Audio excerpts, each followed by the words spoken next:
Hello and welcome to Six Figure Authors, the show that helps you take your writing career to the next level. I'm Lindsay Baroker and I'm here with my two co-hosts. I'm Andrea Pearson. And I'm Joe Lalo. For today's show, we're going to talk about whether it's too late to start today and break out as an author, i.e. sell enough books to make a good income and quit the day job if that's your goal. This is something that I see coming up a lot in a lot of author hangouts online, is that the easy gold rush days are way in the past and it's way more competitive now. And we're not necessarily denying that it's more competitive now, but we're going to look at things. And we actually asked you guys on our Facebook group, kind of when did you get started, and like, was it easier then or are you doing better now? So we'll read some of your answers. We appreciate you guys participating. So we want to share your answers, and then we'll also give our thoughts on them. And then at the end, we will kind of break it down and do what we would do if we were starting today without, much money or a huge backlist or no backlist basically or anything. And I will say that my answer, we wrote these out ahead of time because that's the way we roll here. We like to be not on the spot. But my answer is almost the same as when I launched my pen name in 2014. So I think that things have changed, but there are some things that are continuing to work, and we'll talk a little bit about that. Before we jump into that stuff, do you guys have any news that you would like to share? Sure. Because we recorded these two episodes pretty close together, this and the previous episode, I don't have a whole lot that happened in between. I did do the official announcement of the Big Sigma 6 launch. The pre-order is rolling. And I also set up a price drop. I was initially going to skip that too as part of my launch process, but the last two books that I released, I did the staggered pricing drop where the first one's free and each additional one is $1 extra. I decided to do that one this time too, because that's useful to keep running longer than the release. Like I did it for 2 weeks before and 2 weeks after the release for each of the previous books. This time I think I'm going to do it for 1 week before and question mark after, just run it until it stops being useful. So I set that up too. I didn't announce the price drop in one of the emails so that I'll be able to announce it as a new thing in the next email. Clever. And the other thing that I learned, if you are publishing via Google Books, you probably already know this, but Google Books now allows you to use promo codes. And promo codes is something I really liked about Smashwords and still do like about Smashwords. But now you can do it with Google Books as well, which is probably a little bit more accessible than Smashwords just in general. And the thing that's great about promo codes is they're not a price change, which means there's no price matching involved. So there's a lot of utility for promo codes, and I think that this is something that's going to be handy for people who have a pretty good footprint on Google Books. Yeah, I do wish that Amazon would do something like that, because you can buy copies of your own book to give away, but that's kind of crummy, I'd rather use BookFunnel, but it would be nice because you're going to have users that just aren't interested in doing BookFunnel. They want it to appear in their Amazon Kindle library and to always come with them when they get new devices, which is totally understandable, because now that I've been running the Patreon for like 3 years, probably, I've definitely had people email and say like, oh, I didn't save that and I got a new device and now I don't have the old device anymore. Can I have these, 10 books that I got over the year? And yeah, it's possible, I think, on BookFunnel to go in and for them to get them, I think. I'm not sure. Do you guys know? Is that a thing? If they can get something they downloaded a year ago that's no longer, like, it's expired? If it's expired, they can't. Like if the link is expired, they can't. But if they have the link still and link isn't expired, then they can. And you can also, I think, temporarily unexpire a link. But that's just as much work as making a new one. Right. That's kind of what I've ended up doing, is like either that or I say if they're okay with just getting them in an email, I'll throw them in an email. But so that's a thing. The longer you're like selling direct or, doing the Patreon and giving away stuff, to realize that you'll have people that lose them, which is understandable. Not everybody's like obsessively throwing their stuff in Dropbox or whatever you use, the way authors are, who don't want to lose a single sentence of any project. I feel like every author goes through that, where you lose like half a manuscript or something, and then from there on out, you're very careful about backups.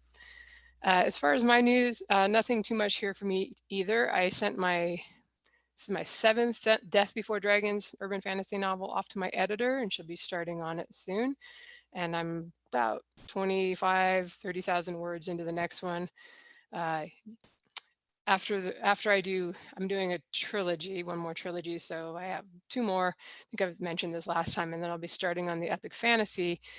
And those are going to be longer books, or that's the plan anyway. So I kind of have to figure out, I have to stagger these last three urban fantasies to come out, not exactly when they're ready, but a little bit farther along so that I can, keep the income up from having the new releases while I'm working on probably it'll be the first two books in the epic fantasy. I usually try to write the first three and guys, I do the rapid release and launch the first three back to back. But my goal is to have like the first one be 150,000 words. So it'll make an awesome audiobook value for people on the credit system. Because I always end up having to like bundle the first three or something like that to make it a really long, because my book ones are never long. And then by the end of the series, it's like 150,000 words per book. So I'm going to attempt to make it longish from the start. I know the people out there writing the Chihuahua Killers are like 150,000. That's just a slight, small epic fantasy. I wouldn't even call that epic, but we will see how it goes. But definitely something to think about if you are considering doing the write a few, hold them, and then release them quickly, is obviously you're not going to be getting income from those books while you're waiting. So it might be easier if you're still at your day job and have the income coming in, or you're just doing well enough that you don't have to worry about too much about the drop-offs if you're not releasing during that time. All right, Andrea, I'll pass it to you for your news. Good. And also, your internet is really awesome. I got the internet that was in the tree at the shipping container house. They came and installed it in my house. It's on the roof here now. And apparently, if you're ever rural and have to choose, and you have the choice between satellite that goes up to space or line of sight satellite dishes that go to another tower in town or something like that, definitely pick the line of sight with the local ISP. It will be a better experience. And I actually know this from being in a signal unit in the Army way back in the day. We had the different kinds of dishes, but I didn't know that's what they had. So also they had a really like 8-week wait on installs. So that's the reason I made the mistake and I got in with the other one first, but hopefully now we will be good to roll on. Do you know how far away line of sight is? I mean, do you have to be within a certain? I don't know what it is here. I feel like our things in the Army, this was like 20 odd years ago, were like 20 or 30 miles, they had to be within. So you're shooting up to like a mountaintop or something. Somebody who is actually in Signal will correct us in the comments, because I was actually just the person that set up the internet. I didn't set up the dishes. I was just in the unit with those guys. Awesome. All right, go ahead. Yeah, I'm way interested in that because, I want to be off grid basically. I just want to be elbow room, and property, lots of property. Okay, so kind of like Joe, I'm in the middle of I don't know, reevaluating a lot of things about my business. So like health problems, new ones that I've talked to Joe and Lindsay about, but haven't really discussed on the podcast. And I haven't felt like discussing because I'm just kind of beyond everything. I'm just that, and then everything else on my plate. It's just been sapping my energy and even my desire to write, which is kind of, I don't know, it's kind of freaky. I've never been in this position before. I'm not entirely sure where things are going to take me. I told my readers a couple weeks ago that I've been restless with my newsletter. I've been restless with a lot of things, and you can ask Nolan. He's like, well, what do you want to do? And I'm like, I don't know what I want. I don't know what I want. And I don't know. I don't know. Maybe I'm going through a midlife crisis. Is it too early? I'm almost 39. Is that too early for a midlife crisis? I don't know. Lindsay's shaking her head. Maybe she's shaking her head, be like, I can't believe you, Andrea. Just kidding. Just don't buy like a Ferrari or something and you're good. I don't know. Nolan's midlife crisis was exercise. He works out. He's always been working out, but he works out more now, which is, I approve. It's cheaper than a Ferrari. Anyway, so based on responses to my poll from last week's episode, it looks like I'll be doing courses on Facebook and possibly dictating, or dictating and possibly Facebook. I kind of want more direction in that, and so I'll be bothering everyone with what you're hoping for over on the Facebook group. So come join the Facebook group if you're not already a member, and I'll have you guys ask questions. So like I'll say, if I do a poll on Facebook, or not a poll, if I do a course on Facebook, what do you want to know? And then I'll make sure that I address that sort of thing in a course. And same with dictating. But that's pretty much everything for me right now. All right, well, we will jump into our main topic then. And as I said, I grabbed quite a few quotes from you guys since, I don't know, I wanted everybody to feel involved with the show. So I will be reading them in batches. I've kind of categorized them to the best of my abilities. So this first one, just to remind you, the questions were, how long have you been publishing? And did you have better luck earlier on? Have things improved, or are they about the same? All right, Johannes says, I published my first book in October 2016. 2020 will be my best year so far. I publish in German. Anne says, I'm new and enjoying the chance to write every day. Turns out I really can write a book a month. A friend laughed and said, why did I waste my time teaching? I'm at Lobster, and I think that's the 20 books. They have like different sea creatures represent different amounts of money you're making each month. I'm at Lobster with a trilogy and 5 books in another series. I've been learning the whole time and know my next hurdle is somehow getting my ads to work. I'm pleased with how the books are selling and they have exceeded my expectations. But of course, I'm obsessing over seeing if I can progress to another level. Jane says, on and off in various genres under various names for 8 years, some as a ghost, some for myself. I'm making far, far more money now. It was easier to be seen quicker and cheaper a few years back, but I have more experience to utilize now. 80 says, I first published in 2013, and while the first year was fun and slightly profitable, that was followed by the years that shall not be named. But once I did a better job at understanding best practices like writing to market so I meet readers' expectations, rapid release, and ads, it's gotten pretty steadily better and better. Adam says, started in 2012. Went full-time last Christmas, so yes, improved. I also changed up what I was doing though and worked harder and faster. Angel, 9 years. I did not start off lucky at all. I was totally clueless. Each year has been better for me and way better about 5 years in. This year may be a little less, but will possibly even out with audio, etc. Shannon says, I published my first book in February 2014. I think things have gotten better. It's frustrating that I keep hearing about the glory days. I was there. Some people had books take off, but not everyone. I've learned about writing to market and marketing. My income has grown over time, and 2020 is my best year ever. So I always feel that way too when people are like the gold rush days. I'm like, yeah, I published my first book and didn't sell any. So I feel that. So just my thoughts on these first few quotes, and we'll all chime in here, is that I thought it was good to point out there are people that are doing really well here in 2020, even though it's been a nutso year, and even having their best year ever in some cases. I think it's really easy to get down with the doom and gloom stuff right now, especially this year, and especially if your earnings are down. What do they say? It's a recession if your neighbor loses his job and a depression if you lose yours. But you know, I hope it's encouraging that people are still finding success here this year. And I also think it's worth noting that all but one of these people got started a while ago, and it's taken some time for them to gain momentum. Every now and then someone has success right out of the starting blocks, and you can become a lobster, which I have no idea what that, if that's like $1 million a month or $10,000 a month or 1,000, I don't know the levels, but that's rare. You know, I think you'll find that most people, it kind of takes a while to learn the ropes and to really start getting some momentum and seeing some success. Yeah, I gotta say that like we're hearing from people who have like steady year-over-year growth here, and that's the best kind of growth to have. Not only does it reinforce that you're making the right decisions, because you wouldn't continue to do well if you weren't making the right decisions, or at least weren't gifted in some way or another. Luck doesn't continue year after year after year. But it's also established that like the algorithm likes that the best. Holding steady or growing slightly gets you the most love from the algorithm because you're a proven sales item. So just in general, there's unless there's a massive paradigm shift, if you are holding steady or going up slightly every year, then you're golden, especially if you happen to be at a full-time income. And even if there's a massive paradigm shift, which is what it will take to unseat you if you've been doing pretty consistently well, you will have a leg up because you clearly have got the skills necessary and the back catalog to work off of. So it's an excellent place to be once you've sort of figured out the year after year steady increase. I'm actually interested in hearing what Adam changed up. So Adam, if you're listening, post in the Facebook group and tag me, just because I don't know, that kind of thing fascinates me. I'm like, ooh, and I'm sure listeners would be like, ooh, what did he change? So So my thoughts on this, having books already under your belt helps a lot when success does hit, not just because readers have stuff to go back and read, but also because you're far more likely to be able to replicate that success. So you know what it takes to write a book and how much time it takes, you know your style, you know your voice, and you know the readers you're writing for, etc. And if you don't know the readers you're writing for, you know how to find them. So and then Lindsay also brought up a really great point. It's easy to say things are doing really awful in general if you're doing poorly.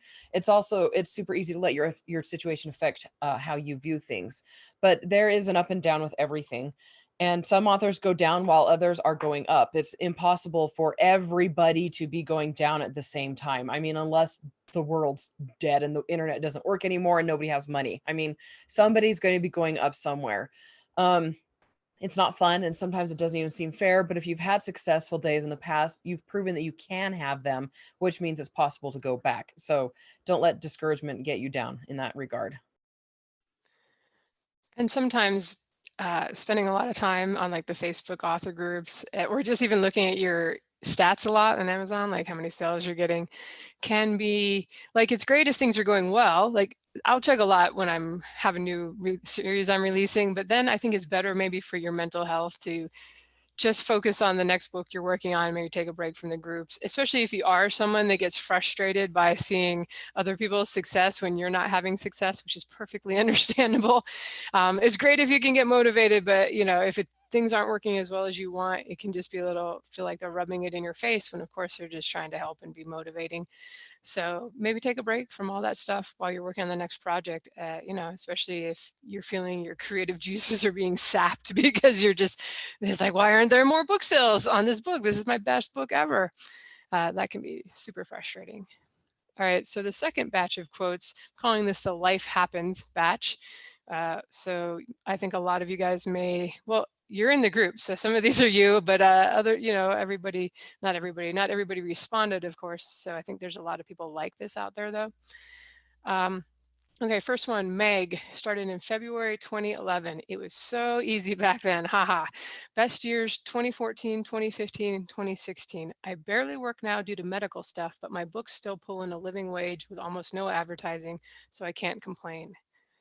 Zoe says, I first published to Near Crickets in 2013, but thanks to some successful cross-promotion and fast writing was able to go full-time in 2014 when I was laid off.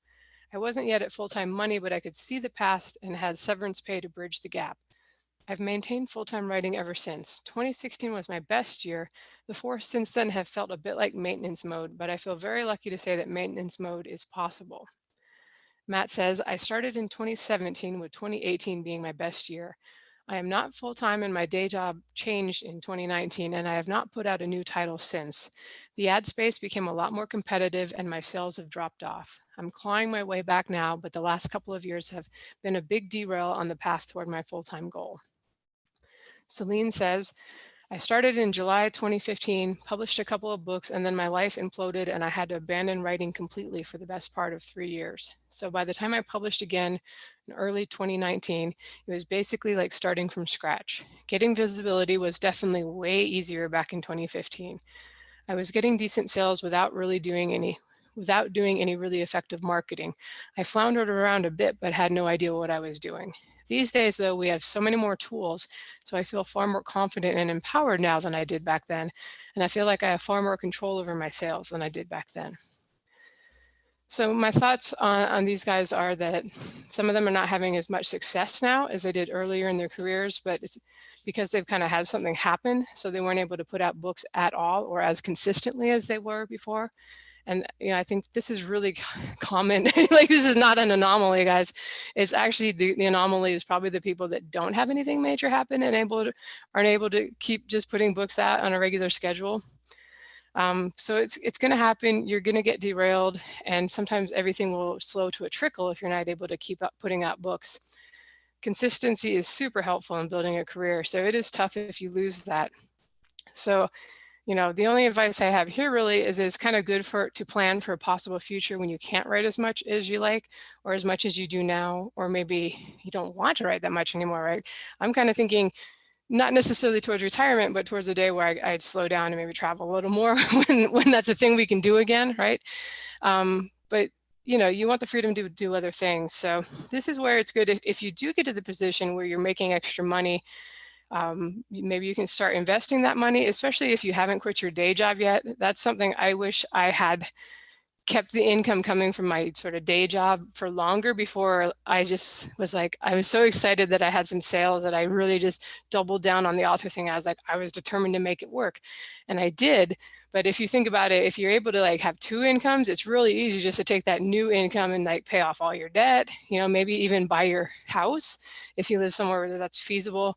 And then it just becomes a lot less stressful later on, where you only need much less money to live on.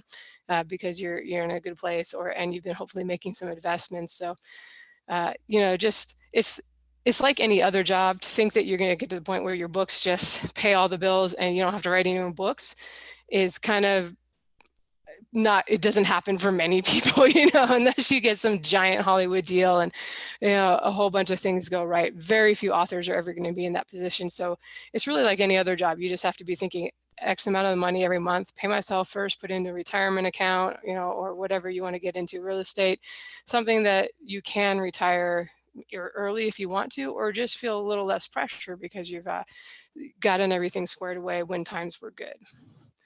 All right, let you guys ramble. All right. Yeah. I mean, I have to say that what Lindsay said is one of the reasons I'm here talking to you about this is because I did what Lindsay said. I was making sort of a living wage for at least 2 years while I was still working my day job. And the money that I put away during that time, I put together a nice little retirement fund that's been slowly building on its own. And I put the down payment on the house that I'm currently living in. I completely wiped out student loan debt and all that stuff. Like, when you can, and as a result, I am making a fraction of what I was making back then, but I'm living the same lifestyle because I planned for it. So definitely, if you are doing well right now, or you know, keep an eye in the future, not just for the super long run, but in case there's a divot, just try to have a net. And considering the entire world is in the midst of a gigantic upheaval right now, I think we can all identify with this bunch. It's important to realize that after you hit a roadblock, starting over again will never be quite the same as starting from scratch. Like, you'll often hear the phrase, it feels like I'm starting from scratch. You aren't. And remember that you aren't. For one thing, ideally, you've still got products out there, unless for some reason the roadblock you hit knocked your products off the list, which does happen for all sorts of reasons. But you've also accumulated skills, and both in writing and also promoting, because you know, it's not a roadblock if you weren't cruising to begin with. So, like, just if you are in a situation right now where you're stumbling because of anything, keep in mind that they can't take away the things that you've learned and the things that you've already created. So everyone has slow spots and failures, but recovery is extremely possible. Yeah. So the good thing with life taking over for a while is this. Yes, you'll be pretty much starting from scratch, except, I mean, like what Joe said, you're not completely starting from scratch, but where a lot of things are concerned, you're still a seasoned business owner in many ways. So you won't need to relearn craft or how to write a book. You might be a bit rusty, of course. You know where to go to get answers. You have connections and friends and access to all of the new knowledge. This is very encouraging for me right now while I'm facing possibly taking a longer break from writing than planned. But here's another thing that so many authors look down on. Lindsay mentioned wanting to write. So people change, goals change, personalities, tastes, hobbies change. Stopping writing does not equate with failure unless that's what you want it to be. So being an indie author means you're not burning bridges. It's not like you're with a publisher or an agent or somebody's waiting for you all the time, unless you're under contract in some way. But being an indie author means that if you quit for a while, or if life forces you to slow down for a bit, it's not going to be the end of the world. Guilt should not enter the equation when you're deciding how much time to put toward your writing output. So if you're trying to get back into a good groove, or if you're trying to decide if you want to take a break, don't let guilt be part of that decision, because these are your books and this is your life, not your readers, not other authors, not your royalties. I will say that if you have at all the chance to wrap things up tidily in a series, or at least the book you're writing on, before you take a break, that'd be a great thing, because we've all seen authors get hounded online because they're like, the readers are like, where's the next book? George R.R. Martin, or not him, but, you know, just any author. I've seen it happen in indie authors too, where you're lucky enough to have, you know, gotten a really big fan base and they're following eagerly with each installment. So, you know, if you can just maybe it's kind of hard to tell. A lot of life stuff just hits you out of, like a car on the freeway, right? It's like you're not prepared for it. But if you are thinking of taking a break and can, if not wrap up the series, then at least make the book you're working on have an ending that's not got the hero dangling from the cliff by his fingers.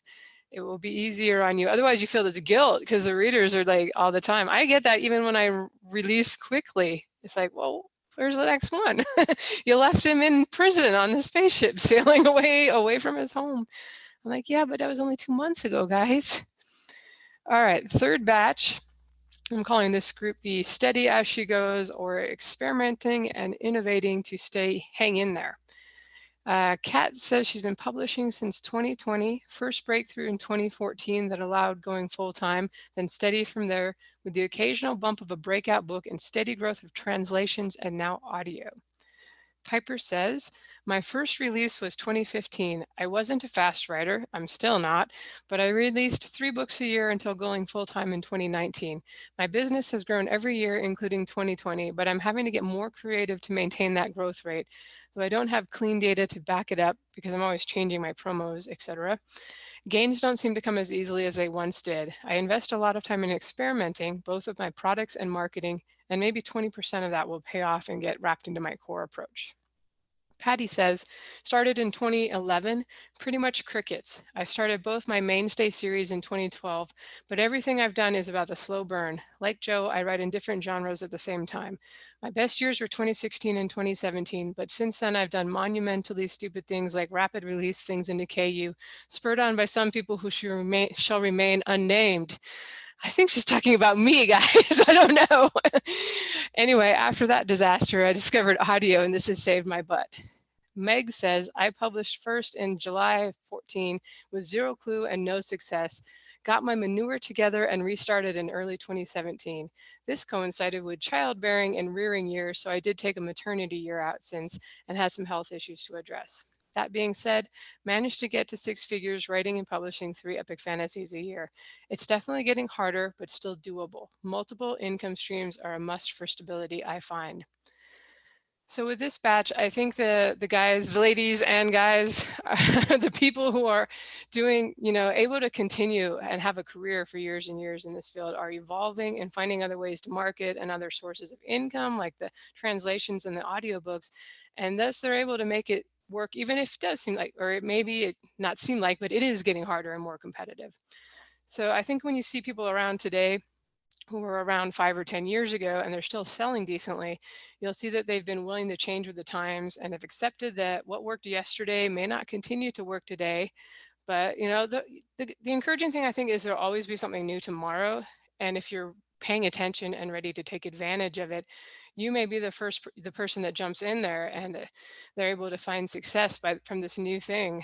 I still remember when I got started in the end of 2010, I felt like I'd missed the boat, but there were people who had come in and done the audiobook thing where they were just publishing their audiobook. They were just reading it themselves and putting them up on iTunes and all the different services. And some people got contracts out of that from publishers because they were just the first ones to jump in there and adopt that and start using it. And other people built fan bases and they're still publishing today. And every time they release a new book, even if it's not like every month or every 2 months, they get a huge number of people. I've got a couple of people I follow that all of a sudden it's like 200 reviews. So, and that was based on the audience they built up, taking advantage of what was the new thing back in like 2008. And boy, times are changing a lot right now, so there's always new things coming along. And maybe the next thing is something that will be super exciting to you and that you can take advantage of. So I did want to add on that Meg mentioned multiple income streams, and that definitely allows you to sleep better at night. I've mentioned before, like I totally will take advantage of the Amazon exclusivity thing because it really works well for me to launch new series into KU. But at the same time, about 80 to 90% of my catalog is wide, and I try to do enough things to promote the, my perma-free book ones out there to keep those book sales coming in at the other retailers. And the months aren't as good as when I was just releasing everything wide at the other retailers, but I still make enough that like if Amazon suddenly went away, that I could make a decent living from the other sites. And I find that very comforting. So anything you can do with your IP to try to get more income, whether it's trying to sell foreign rights or doing the audiobooks or, whatever you can find out there, or even maybe you're driving an Uber truck, and you got this side hustle to help it be less stressful. And, like Joe was talking about earlier, putting money away for when you need it later, or just as investments to try to get ahead in life. That is a great thing, to have lots of multiple streams of income coming in, except at tax time when it becomes confusing and you enviously like sigh and be like, I remember the days when I got a W-2 and that was it. But that is a subject for another show. We'll have to do the tax and accounting and business show at some point here. But Joe, did you want to share your thoughts? I will certainly agree that I miss the days when I only had 1 or 2 forms to worry about, because Amazon's better now. For a while, Amazon gave you individual 1099s for like every conceivable storefront, and now it's at least piled up into one, but it's complicated. All right, so self-publishing, it can feel like a treadmill, except that someone else is controlling the slope of the treadmill, which is even worse. If you've been keeping yourself afloat thanks to nimbleness and experimentation like these folks, you should pat yourself on the back, because you're using precisely the set of skills that indie authors have available to them that wouldn't really be available to them if they were strictly traditional. Like, when you're in complete control of your career, the hard part is you're in complete control of your career and you have to do things right for it to work. But the better part is, if things change, you can change. And the experimentation should go part and parcel with being an indie author. If you find yourself in this situation, or you suspect you'll be approaching this situation in the future, develop your skills at figuring out what promotions are working well. The return on investment calculations are going to be your friend here, because you're going to have very sharp margins that you're going to have to worry about. So it's definitely a situation where you're going to want to, figure out how to use a spreadsheet or a database, whatever it takes to figure out how to know if what you're doing is working, is super duper important at this stage of the game. So one of the things that I see a lot, and this is something I've actually experienced myself, what I see this on just random Facebook groups, people ignore the fact that it is harder to gain traction now. And that's something that I've done, a little trap I've fallen into. I'm like, oh yeah, but if you work hard, it's true. If you work hard, but you also have to work smart, you can gain traction. But ignoring that is setting yourself up for failure. It's important to be realistic and flexible. So realistic, take off the rose-colored glasses. Realize that the success others see isn't necessarily indicative of the level of success you'll see, and don't allow yourself to be discouraged or to feel discouraged by this. And then being flexible means 2 things: able to pivot when something better comes along, and then making sure that you're not pivoting too frequently, because that can mess things up quite a bit. But also having the humility to admit when you've been wrong, and correcting any behaviors or mentalities that you were wrong in. And so, like, if you've been marketing and promoting a certain way and you're like, oh, this is not working anymore, being willing to actually fix that. And then also, there's a difference between aimless daydreams and solid goals. So solid goals help you recognize your limitations and abilities. They're usually a step above what you can comfortably reach. So it's not like a 10,000 words every single day when you're comfortably doing 2,000 words. It's more like 2.3 thousand words a day. And then aimless daydreams, they lead to discouragement because they're not backed up by work. Again, it's the aimless, there's not that drive, there's not the actual goals that you're putting in. And then, so solid goals lead to success, maybe not immediately, but eventually. And learning about the market and recognizing what you need to do to be successful. And then also having the right life situation. So, like not having a lot of health problems, being in a good position where your kids are independent and, maybe they're in school, or if you're homeschooling, they're able to take care of a lot of it themselves. They're not as hands-on. Just recognizing that certain things are in your control and certain things are out of your control. Not allowing yourself to feel discouraged by that. And then, yeah, just the whole experimenting going forward, making sure that you have the goals that you need to have to get where you want to go. All right, and that will bring us into our last batch that we snagged from the Facebook group. And I'm calling these the folks that, honestly, I thought there would be a lot more of these. I thought this would be at least half of the people's responses would kind of fall into this finding less success or finding things harder today despite working as hard or harder than you have in the past. So we definitely want to share these and give thoughts on these too, since that is also a common thing that people are experiencing right now. All right, Kelly says, I've been publishing for 5 years in December. I think it was better for me earlier on. The reason I say that is now I have to publish pretty much monthly to make what I did publishing every 2 to 3 months in the beginning of my career. So I have to work harder and there's more anxiety. But I seem to be in the minority here, which doesn't surprise me. I'm usually odd one out. I don't think you're in the minority, Kelly. I think that a lot of people are feeling that. Richard says, been self-publishing since about 2010. I went full-time for a couple of years, but then my income dropped to a third of prior and I had to get an honest job again, unlike us bank robbers here on the podcast. More or less, things seem to require a lot more work for a lot lower results, and I can't compete with ad dollars, so shrug, feels a bit like a rough ride at the moment. Peter says, indie publishing since 2012. Free first in series used to work more, but not so much since Amazon split the charts. Adverts used to be cheaper per click. Now you need a large back catalog. Now you need a large back catalog to make any advertising worthwhile. I think the early gold rush is very much over. Obviously, still a lot of people do very well, but the number of skills required has gone exponential. Still learning, still trying. Book 10 out next spring. Fingers crossed that my second series will do better now in epic fantasy. All right, so like I said, I thought we would actually have a lot more people who said it was way better 5 or 10 years ago, and it's like pushing a boulder uphill now.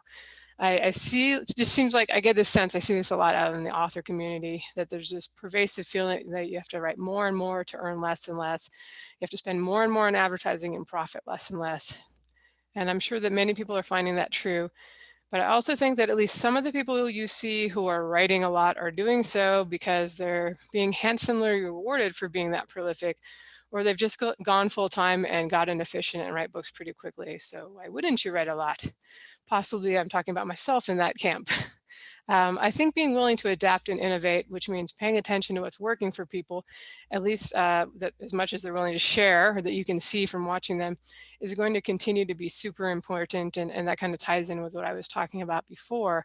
It seems like every other year there's something new, or every year there's something new. And if you get in there early, like if you got into Amazon ads early, or if you got into Facebook ads in 2014 when hardly anybody was doing them, things were cheaper, and there is going to be something, just there will be. Keep working on building your backlist, get your series finished, start the next series, so that when a new opportunity comes along or you have something take off, which often happens, like it might be your 20th book that you write or your 4th series, that one just kind of happens to strike the zeitgeist a little bit more, or be maybe to more to market, or have more of the tropes people want, even if you didn't intend for it to be so.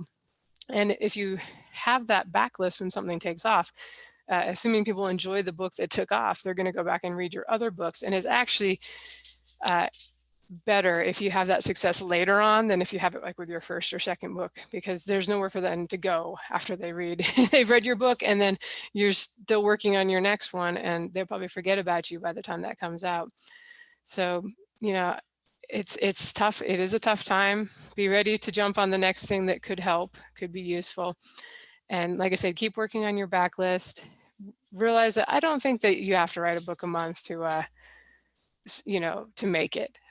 If you're finding that seems to be the case, I would say kind of like, ask yourself, what am I doing? Could I be giving people a little more of what they want? I think it's going to be telling if you do get new readers and you get a lot of emails, like I read everything that you've read in. If you're not getting that, if you're getting people that only read the series that you brought them in on, maybe there's a little more craft stuff to be doing. Maybe you could be a little more, just things to work on to really give people what they want. Because I think that's the hardest thing. If you really build a loyal fan base, you're going to be able to make a living with probably, I don't know, a couple books a year, right? I made it to 6 figures on about 3 novels a year. And I was actually selling a lot less. Like my launches were a lot smaller then. Nothing was to market. I had the covers that people thought were Indian historical fiction. But if you're getting a loyal fan base, that's where you start to get the career stability, because you always know that this many people are going to go out and buy new books with these characters. And if you're really giving them a reading experience they enjoy, they'll go out and buy your other series with all new characters too, maybe even follow you genre hopping, though that can be a bit iffier. I've certainly had people that will read the sci-fi but not the fantasy, and vice versa. All right, I've been talking mucho. Joe, your turn. Okie dokie. So I'm pretty much in this category. The last couple of years have ranged from disappointing to disastrous for various reasons. And if it wasn't for a year-spanning pandemic, chances are I probably would have been looking for something supplemental just to make myself less anxious. I'm still paying all of my bills with my writing, and I'm not going into debt at all. Like, things are going fine, but they just are going about 25% as fine as they were at my maximum, which is scary. Um, so uh, I've reached the point where the amount of hustle and reinvestment necessary to keep moving forward is starting to bump up against my like levels of motivation and capacity, which again is scary. I feel extremely fortunate that I have this career. The previous career I had was in the health insurance industry, which would be a very unfortunate career to have right now. So I'm glad I'm not there. Like the experimenters, I've got a pile of new things I can do. The nice thing about the current situation I'm in is it's largely of my own doing. It's largely some poor decisions I've made and some things that I know I should be doing, things that I recommend others do that I haven't been doing. So there's a path forward. There's always a path forward if you're paying attention. So I'll be trying to forge that path. But it says something that even after literal years of feeling as though I was losing my touch and it was all crashing down, I'm still here. I'm still making a living at this job, and I'm still learning and improving. And from this vantage, I've weathered a pretty lengthy storm. I'll say the main reason I've continued earning and writing was because I diversified. In the previous section, we talked about how keeping things steady is about having multiple incomes. For a long time, as Amazon, Amazon started off as very high in my earnings. I was always wide, so Amazon was never everything that I was making. But as Amazon started to slide down, first, I had a couple of really good years at Barnes and Noble for some reason, and then I started to do really well at Apple. And then I started, my audiobooks started to do pretty well, and then my translation started to do pretty well. So I was able to keep pretty steady for a number of years. When I would have been at this stage, I would have been at where I am now 5 years ago. I would never have quit my job if I didn't diversify. So, the nice thing is I've made some correct decisions, and hopefully others in the situation have made some correct decisions along the way. And also the nice thing is I find myself in a position where I can, analyze my situation and try to correct it. Hopefully most of the people listening to this show are doing the same thing. They're trying to find out what they can do to improve their situation. So things are hard, and they're not, they're probably going to keep getting harder, but you learn and you improve. Kind of like Joe, I'm also in that boat. Part of it is because my latest series didn't do very well, and when I released Shadow Prophet, it had been 10 months since I released something. And so it was such a long time from releasing and then releasing something that was really far away from market. There's so many reasons why that series didn't do well. And I'm like adding to that list. Even today, I added another reason to the list for why the series didn't do well. Isn't that great? Learning, guys, we're constantly learning. But most of why I'm in that boat is because of life situations, like the health problems I've had, but mainly, honestly, this baby, this toddler who I still haven't learned to work around. He is very, every personality is different. He's a lot more demanding sometimes than the others. And he's had more health problems and the allergies and him being unable to eat and still struggling with that now. And then also more time being spent on homeschool now that we have 2 kids are school age, and then Noel's career change and my writing time being sacrificed for his study time and me taking over things that he used to do. So just, I don't know. It's just, I'm finding joy in these things. I'm finding joy in the homeschool and even doing dishes, which is something whatever. I'm like, hey, I'm doing dishes again. What is wrong with me? But I'm finding joy in these things. And then but on the other part, I'm just wondering how long it's going to take until I can focus on books and writing again. But it's really hard to get excited about a plot when I've only got 5 minutes here and there most days to work on it. And there's just so many things that are going on. And once I get them finished, hopefully I'll be able to get back into writing again. But, and in, you know, a lot of writing at a time. But, and then on the other hand, I'm also wondering how much I want to. And that honestly scares me a bit. Like, this is the first time I've taken a break from writing and I've been happy during that break.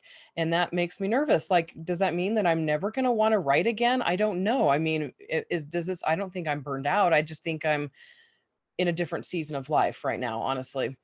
But being an indie author requires high functioning thinking. You can't just punch a clock. You can't, it's not like you go into a fast food restaurant and you're just there flipping burgers or, you know, pretty much any other job that's not a high level, you know, in a company. You're the CEO, you're the CFO, the HR and PR departments, plus everything else. So some stress levels force you to put everything but the writing on the back burner, and other stress levels require you to put the writing on the back burner, but not other things. And then again, other levels don't allow for anything at all but eating, drinking, and sleeping while you fight your way through whatever it is you're going through. And so, like, this is just part of life. This is like, we're human beings. We're imperfect people living in imperfect bodies that are going to have problems, and the people around us are going to have problems. And I mean, there's just all sorts of things you can't control. And so just realizing that, like I said earlier, being flexible, and then just being nice to yourself during these times. And then, and this is me talking to myself too, and then once you get through that season of life, don't make yourself crazy while you're going through those stressful seasons. Like, if only I could be writing right now. That's just going to make you more angsty and moody, honestly. So, and then just recognizing that once things calm down, you'll be able to get back into writing. And that, again, if things, like, if you're in a position where writing is not the problem, where you have the time to write, where just recognizing that you're going to hit it again. Like, if you've been successful in the past, you can be successful again in the future. And I feel like I'm talking to Joe because his face is right in front of me, but I'm not talking to Joe. I'm talking to our listeners, you know, the people who commented. And like Lindsay said, I was surprised not more people did not comment, but I kind of suspect that the reason people don't comment is they don't want to share when they're not doing well, you know, because they don't want to either discourage other people or feel like they have to put on a face of success, you know. But I mean, in our group, you guys can put on a face of whatever your face is, because I mean, I'm not successful right now currently. And I mean, you don't have to, I mean, whatever. Sorry, total tangent there. Okay, Lindsay, back to you. All right, then. So I think it is one thing that's kind of encouraging about everything you're learning as an author, all of you guys, Joe and Andrea too, is that you're kind of learning internet marketing as well. So if you do decide, if you get sick of writing, there are other things you can do. Honestly, there are other things you can do to make a lot more money. You can be out there selling digital products for $97 and courses for $1,000. And hey, come to my place in Las Vegas for $20,000 and we'll do an in-person event, which may not appeal to the introverts out there. But seriously, there are other things you can do that it's easier to make money than selling $5 science fiction ebooks. So if you're not loving it and you're not driven to write, realize that what you've learned is applicable to other jobs. You can even get a job doing this internet marketing stuff if you needed to for some other people. It's amazing how little the average person, like we talk about it all the time, so we forget not everybody knows how to make Facebook ads and all that stuff or wants to know. But yeah, you can get in consulting or lots of different things. But I think that for the people out there that are all they ever wanted to do was be a writer and that's all they want to do, people, we got to make it work with our $5 spaceship stories, and you just have to sell a lot more than you would if you were doing $1,000 course. So Can I make, Lindsay, go ahead. Oh, sorry, I didn't know that. I didn't realize that this is what that meant. I was like, I have my hand up. Can you call on me? Okay, like you said, and then just those, I don't know, there's so many authors that put guilt into that. They're like, oh my gosh, did you hear so-and-so quit? Don't do that. Don't do that to other people. And then don't allow that to bother you, because just because you're switching to a different career, you know, like Lindsay said, a marketing career, that does not make you a failure. You succeeded at marketing, you know, or you succeeded at some aspect, and changing is not, it's not a guilty thing. It's not like you have to be ashamed of that. You know, I mean, like I said earlier, your hobbies, your tastes, your interests, they change, and it's okay. It's okay to take a break for a while. And honestly, most people aren't even going to notice, you know, if you just stop doing stuff, most people won't even notice. How's that for encouraging? Unless you're in the middle of the series and you Yes. left it on a cliffhanger, and then you are in trouble. Those fans are going to come looking for you. All right, so let's move on to the last part of the show where we're going to talk about what we would do if we were starting out today with, let's say some resources, like a little money for an editor to get an inexpensive covers, but maybe not a lot to spend on advertising.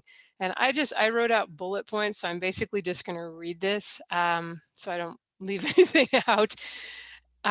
This is actually, I was writing this out, I'm like, this is exactly what I did in, I think it was late 2014 when I launched the anonymous pen name. And so I was starting from scratch without, I didn't tell anybody about it for a few months. So I was just kind of curious, can I start from scratch without doing that? And then part of it was, I think I knew enough even then to not want to dilute the also bots and all that stuff on Amazon with bringing my dragons into the pen name was doing science fiction romance, like space opera romance. So I found, like I said, this is almost the same as what I did then, and I think it's what I would do again today. And I found that interesting because we were talking about how many things have changed, but I feel like most of what's changed is the tactics rather than like the core strategies. There's some kind of fundamental stuff that's working. I will say that I do have a make book one free thing in there, which is possible now. It was possible 6 years ago. I don't know if that will always be possible. So that could be a tactic that might change. But anyway, I would just kind of read through this. So I would pick the genre / subgenre that I'm interested in writing in, and that is also solidly in an Amazon category. Bonus points for newer and less competitive category. At the time, science fiction and romance only had been out for like a year, and they were still kind of less, let's say more homemade covers and that sort of thing. So it was a little easier back then because I picked a less competitive, newer category. It was also something I enjoyed reading. I actually had read all the Linnea Sinclair books, and I kind of went through all the trad published science fiction romance, which is not very much before I started looking at that stuff. But then I would scope out the covers and tropes that are popular. Since it's me, I'll never end up writing solidly to market. That's of limited use, but I do try not to be too far out there these days as I'm kind of plotting things out and getting ideas. I did that with my urban fantasy too. Somebody said, this isn't urban fantasy. I was like, it's in a city. It's contemporary fantasy on Earth. It's got assassins. I mean, that's got some of this stuff. But next I would write the first 3 novels before releasing anything and prepare to write 4 and 5 as I'm releasing the first 3 back to back. It's been a good strategy for me, the good tactic, whatever you want to call it. And I think it would still work pretty well today. And I would also write at the same time a bonus story or bonus scenes from POV characters that readers of the first book or books will be dying to read after reading the other stories. This will be a newsletter exclusive. I did this with my first my first space opera series. I did this just recently with the urban fantasy. Tremendously effective. In both cases for me, these were stories with like a slow burn romance. And so it was super effective to get the male POV. Readers were really curious and wanted that. So they signed up in droves, like way more than any of my other bonuses that were, little stories or second epilogues or things like that. Those were super powerful lures, we'll call it. Again, exclusive to the newsletter. If they can just pay 99 cents and buy it on Amazon, they're not going to sign up for your newsletter. Before publishing, I would set up a minimal website with my own domain name with a landing page for the newsletter and a list of the books. I would put a request for reviews at the end of each book, especially the first one, as well as the newsletter sign up and information about the bonus. I would launch book 1 wide so I could make it perma-free. Actually, it would be free for now, let's say, because it's tough to get the momentum going on a new name, new book, and you can't even get sponsorship sites to they won't take your book if you don't have a history of other releases that have good review averages. And let's just say, you probably don't have a lot of money to spend on ads if you're starting out. And it's also hard advertising something that has no reviews yet. This is why when I did the pen name, and if I was starting again now, I would just go free right away. With the pen name, I put it up for 99 cents because it took like a week, I think, for it to come free. And I had book 2 up on pre-order and coming out like right after that. So by the time book 1 was free, book 2 was out. And I put the second book in KU and also the subsequent books. So free book 1 had to be wide. And then I had the second book available right away, or if you couldn't get it out right away, I'd have the pre-order up, because you're not making any money if you do a free book 1, right, until you get them to buy book 2. And I would at that point, of course, put the link to book 2 in the back of book 1 also. I would do whatever ads I could for the free book, which would probably be like less than $100. It would be like those little sites that aren't too picky about how many reviews it has at that point. And I actually had a hard time with the sci-fi romance getting many ads, because it's not a genre in most places. I think I found, I don't remember if it's all romance. There's a couple of romance ebook sites that took it and had like a sci-fi and fantasy section, but to this day, BookBub is like sci-fi romance. I think one time I was able to get a BookBub and they offered me paranormal romance for my book with spaceships on the cover. I was like, oh yeah, this is going to do well, and it did not do well. So it's tough. That may be something to consider too when you're picking your genre. Is this something that I'm going to be able to get ads on later on? The sponsorship sites, you can do any kind of pay-per-click ad stuff. So next on my list, if I had some money, I would do a few Facebook and Amazon ads to that first book. I don't like to spend a lot on pay-per-click stuff on a free book. It's tough. You're paying a lot for each click for the free book, and it just seems like I find that the sponsorship sites are still more effective, even if, people always say like, how many people are actually going to read the free book? Are they just going to download it and never do anything with it? I still find that I get quite a few people that come into my universe through those free book ones after promos like that. So hopefully by the time book 3 would release, I'd have some people on my newsletter, because they were like, I got to get that bonus scene, and it would be easier to get a little bit more visibility and a boost with that third book, because I'd have some readers by that point. And also sales of 2 would be helping maybe finance more ads if I needed to. Eventually, once book 1 has a good number of reviews, and especially if the free downloads have dwindled at that point, I would pull it from the other sites and put it into Kindle Unlimited. So I'd have a match set, could start making money from the page reads. I'd probably still leave it at 99 cents, unless I wanted to do Amazon ads, in which case $2.99 is just, or higher, is just easier to make it not lose money. And then when you're in KU, you can bounce back and forth between free and doing like the countdown deals and full price, so that you can regularly do promotions on it. Chances are not many people will have found it on the other sites when it was free, but knowing that you're going to remove it later, you may not want to do a hardcore cliffhanger. Like with my sci-fi romances, they were all complete stories. Like you wanted to read the next one because I'd introduced the characters that were going to be starring in it, but they were, if you read book 1, you felt like you got a complete story. You also could limit the number of other sites you're putting it on, since the main reason with this strategy would be to get Amazon to price match it. So I think if you have it on Apple, that's probably going to be enough. You could not even put it on the other stores. And then for subsequent launches in the series, I'd have more people on my newsletter. So I'd send out announcements, continue to make free book 1 free for later launches, and basically rinse and repeat. And if the series is doing well, just keep on doing more of the same and keep building the list. All right, do you guys have any comments on that before I think Joe's going to go next and share his stuff? I feel tired after saying all that reading. It's hard work. Yeah, you really gave yourself a job this week. All right, now I'm just going to move into mine. That's a pretty comprehensive strategy, and honestly, I would use that as a checklist and just roll forward from there. So all I can really add here is some of the specifics of how I would execute some of those tasks. When you're trying to find the genre that fits your writing chops, do some serious research, and with an eye toward learning precisely what the audience is after in a given genre.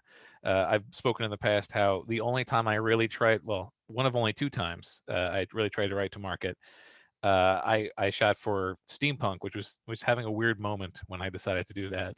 And I didn't really read a tremendous amount of steampunk. I looked at the overall feel of steampunk, which it turns out is more aesthetic than genre for a lot of people.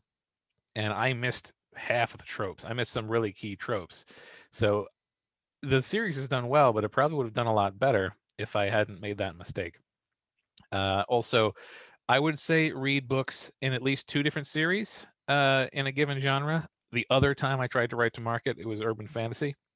And I was a huge fan of Jim Butcher's Dresden Files, but Dresden Files is not representative of the urban fantasy genre. It's, I would say, perhaps a subclass. So I sort of followed the tropes that I found in there, and then discovered that that wasn't half of what people were looking for. So definitely familiarize yourself with the entire subgenre that you're targeting, not just the top. And that's another thing, by the way, is when you are choosing the people who you're going to sort of study when you decide you're going to write in something, presumably you're already enjoying the genre, or else you wouldn't even be thinking about writing it. Remember not to just take your cue from the tippy top sellers. As we said before, steady growth and a long career are what you're after. The very top of any given subgenre list is almost certainly populated by people who are having a run with a good run with a recent big promo.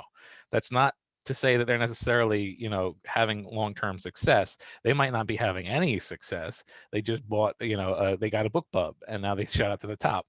So keep your eye on the top 50 or so. I'm not saying make a list of top 50 and update it every week, but keep an eye on the top 50 or so. And if you see some names that are sort of cruising along at the middle of that list that are there week after week after week, these are the people that you should be keeping an eye on, because they're the people who are doing it right. They either have a tactic in place that is keeping them where they are, or they've set themselves up just with the quality of their writing and a strong fan base. So look for evergreen people when you're trying to make your decision about what the type of book that you're trying to write is. And particularly for my first batch of stories in a new series, or if my first batch of stories ever, since we're talking about starting from scratch, I would err on the short side of the length that is appropriate for your genre. Obviously, we've talked a lot about how different genres expect different lengths, and I'm not saying that you should write a 45,000 word epic fantasy, because you'd be hard pressed to find someone who would consider that an epic fantasy. But if the average for your length for your subgenre is somewhere between 50,000 and 75,000, shoot for 50,000. Number one, you're investing less of your time. Number two, you're asking readers who consider you to be an unproven quantity to invest less of their time, and you can get things out faster. It's going to hurt you in some ways. You're going to have fewer pages for page reads. When it becomes audio, it's going to be less valuable in that case. But when you're first starting off, I feel like the rapid release, or just really building your catalog, is more of a focus than some of those other things. You can focus on those other things later. That's really great advice, by the way, because and that's also really good to hear, especially for people who just don't have, like me. I'm always talking about time, time to write. It's really a great idea to aim for the lower end, because it is less of a time commitment and less of just a commitment in all ways. And I'm very non-committal. So, I don't know. I think I've thought over this one the most. What would I do if I were starting today? Because my experiences and how I would start today are all how I would start today is based on my experiences, and if I could take the set of knowledge I have and apply that towards a brand new author, like what would I say, and how would I have them be different? And I can't be that way again, because I'm not a brand new author. I'm not just starting out today, but I don't know, there's basics, of course. So picking a genre, studying that genre, and basically a lot of this is what Joe and Lindsay were talking about, with a couple of differences, but understanding what makes books in that genre sell, so like covers, descriptions, etc., and then writing in I don't know, I don't write to market, but writing in a way that is mostly close to what readers are expecting for a specific genre. I don't have a lot of time to write books to put aside until they're more ready. So rapid release isn't something that's ever going to work for me. Not in this current frame of life anyway. Not until I'm able to write and then continue writing quickly after. Because I think one of the things that people fall short on when it comes to rapid releasing is rapid release works best if you can maintain a rapid schedule. But if you rapid release 3 books and then you don't release anything for a very long time, it's kind of a waste of time and energy, and you could have had those books up and getting reviews and making even a small trickle of income. Anyway, so I'd probably be releasing about 4 books a year. And like I said in my little notes here, in a perfect world, I would build them up and then release about 4 books a year, or release a book a month, or release a book every 2 months or whatever. But anyway, I'd release into Kindle Unlimited for 3 months to a year, depending on things or how doing and on how quickly I can release. And then I would release wide. That's what I've generally done in the past. But if you're writing fast enough for KU to make sense, if writing fast enough for KU to make sense isn't possible, I'd release from the get-go. I'd wide release from the get-go and focus on having a mini promotion once a month. If I was releasing into Kindle Unlimited, I do a massive promotion every quarter on every series starter and box set.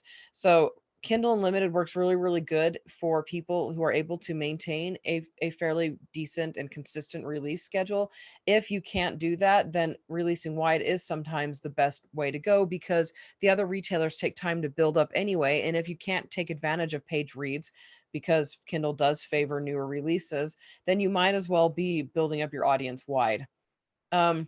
And this is just, I don't know, this last thought here. I don't know, like people put so much emphasis into like Facebook and Twitter and having an online platform, and it has benefited me somewhat, but it's so much of a time waste sometimes, that I personally, I would honestly not pay any attention to them, to social media, except we're building a newsletter is concerned, and then just making sure that I do have a Facebook account and maybe a reader page where people can follow me to get more information, which they probably won't get just because I would be ignoring social media.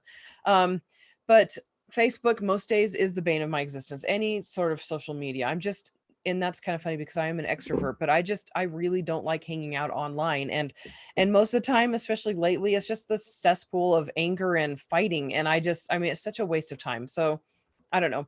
That would be my advice to myself if I were starting out now would be, yes, create a Facebook profile, but don't hang out there. And then of course focus on building a newsletter and all the other stuff that's, important and all of that. But anyway, the end from Andrea for this episode. Yeah, I didn't bother with the social media stuff with the pen name. I think I started a Facebook page and occasionally announced new releases there and then forgot about it. But that's why I just did the website with the bare minimum, because I knew it'd be a lot of work to try to jump around it and maintain two. And, if you're in this for the long haul and you're starting a new career, you might as well eventually get some stuff up there. I actually took Facebook off my phone because, like Andrew, I was like getting annoyed at like the Facebook algorithm is like, let's not show you the happy thing that nobody commented on. Let's show you the horrible thing that 83 people commented on. I was like, and I'd catch myself, oh, look, new messages, because I'm looking for, I would look through and see if somebody did the @ thing and tagged me, because then I'd want to respond.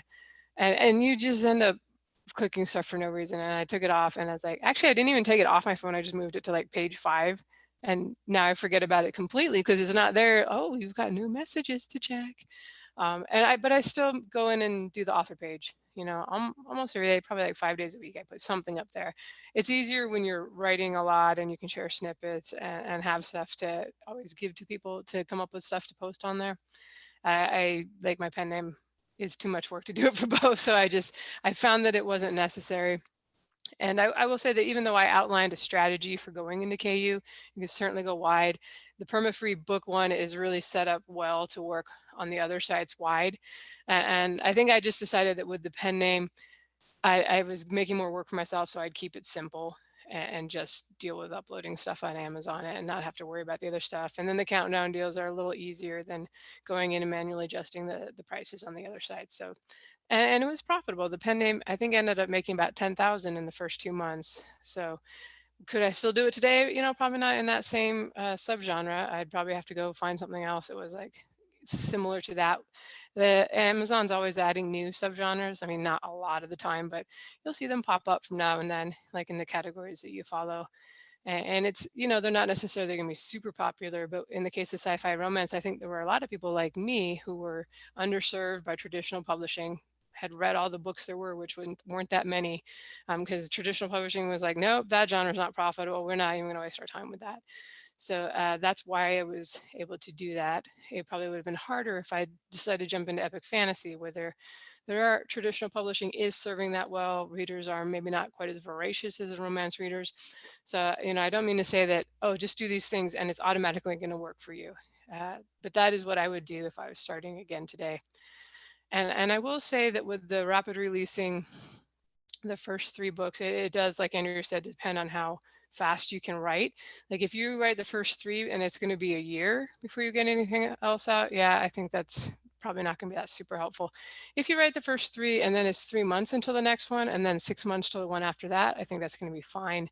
I basically did that last year where I launched my sci-fi series and the books got long and I needed a break. So I started writing the urban fantasy in between. So they only got 2 this year. And I now completed the series, but really nobody complained that, so, you know, they went from coming out quickly to being 6 months apart. So I don't think you have to necessarily feel that I got to put something out every month if I'm going to do that strategy. And you don't have to do that strategy. Like I said, that's just what I would do. It's worked and I would keep doing, or I would do it if I was starting from scratch again. Okay, all done talking. It's been over an hour. Do you guys have any final notes as we wrap up before we sign off? I think it's been said. All right. Well, thank you for listening, everyone. And thank you to Joshua Pearson for producing the show. You can find the show notes or leave a comment or question at sixfigureauthors.com with the number 6. Though hardly anybody does. Almost everybody just comes to the Facebook group. And yeah, feel free to comment there. Now that I put my Facebook on the backside of my phone, I'm not in there quite as much, but I still think I still could check in a couple times a week. So we will try to be there for you. And lots of great people in the group are answering questions too. So we appreciate that. Thanks and bye everyone. Talk to y'all later. So long, everybody.